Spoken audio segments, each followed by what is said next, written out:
And then so we mo akwa ba Adom TV, Badwam health tips. So na wochi mu ye di nkomo afa pre-eclampsia. Point from your party clinic Adom menti and ye free officer. Ya ni anim before kase. Me do papa bi ye tie ni ye mame. So infections were also pa dia. Yonko endpoint wo no check ma o mema no. Ni hu achini. Yoko check prostate no. Ze no nka ye bia mo nka ye. Time abehunu no e bia du ba bia kokram. E de no hu ba betim. Entwen ansa. Ofre 0244867068 obedo so se be ma adwon so na hu fita wa no a yes be no na ebuso eno so yare okọ endpoint ko be show na wo twe eguso ani ma me beti osu ansa edi enkomo principal nursing officer efa pre-eclampsia ho ene ye hwe treatments and prevention ho ba ye mo akọ abedi ye na senso ti ye nto ye nkomo eso ye hwe treatment ene sebe ye betimi atwe ho afiri ho se yetumi a possible pass a betumi na ye hwe treatment no say ye share pre-eclampsia say ye sitie na enye ade a obekasa wo tena fie no we treat wo okay ubehia wapomodin ni so obehwew OBG ni no so obehwew anasa midwife no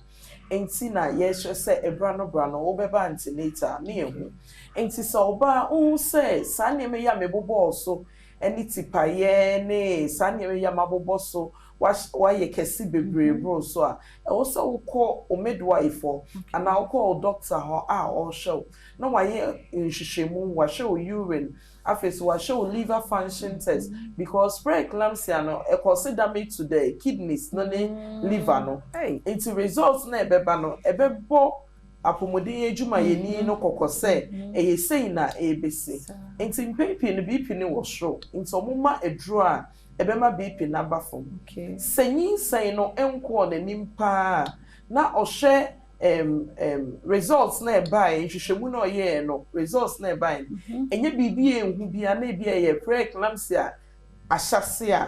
doctors need to me emeyeje oto honom na o ma manage wa ma akra na konanim kakra na emom yenke hu se eye wu kwa na hia ansa na akra ne de aba na ade ebema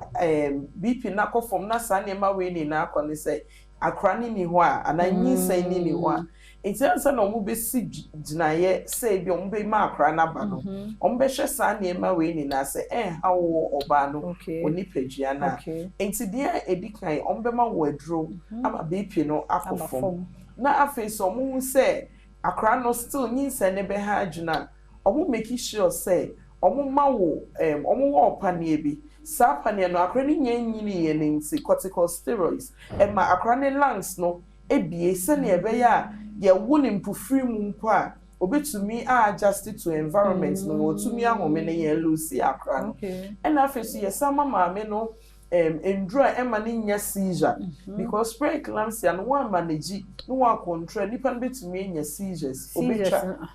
obetumi ewu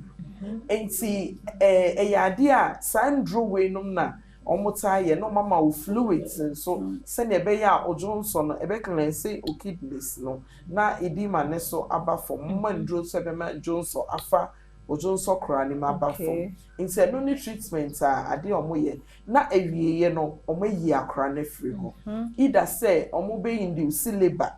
say ye ma wadru ma akra na aba prekope ana say ye betwa ye be CS ni yi akra no we ni ade a ye for the treatment mostly ewo ayaresabe bia no na the prevention no wo hwe ne kofa bai na because say oba enyinsen a ene eba nti ye bokoko say ansa na wo be fa afuro no hwese wa gain ni ideal weight enye too big onye kese bebre because oba onyinsen a oye kese nti so oye kese na say osa akonyinsen a e ma ye kese bebre ma otumi nya sa yare ena afeso ye didiem ye hwe de ye di ade bia enye manipadua no anasa de bia wudi bi sa wo say e de na be ya ma manipadua no so hwe wadidie mu ye ena oba nke be ya nka owo ntem e wo musenye ni na na enya ne pepe pesa awo oba ntem but e wo say owo ntem se na be ya at least ubetumi na mojabro so prevention ni na so ye sure obetse nchine a wudi wo waduane mu undi srade bebre na fe why exercise no wache wa ho sa yeda say enti enkomo na de Mr. Osuade ye famu afutuo wo experience ni me abobo so a entem opemfo kra de ontan ho ma de nche wo hunu ya pe no wa report yemfa sedama endpoint homeopathic clinic na da Roman enkomo ati say ye die the number is 0244867068 0244867068 na ko hwehwem hwese bibia kama na ochena nkwa hoden ho a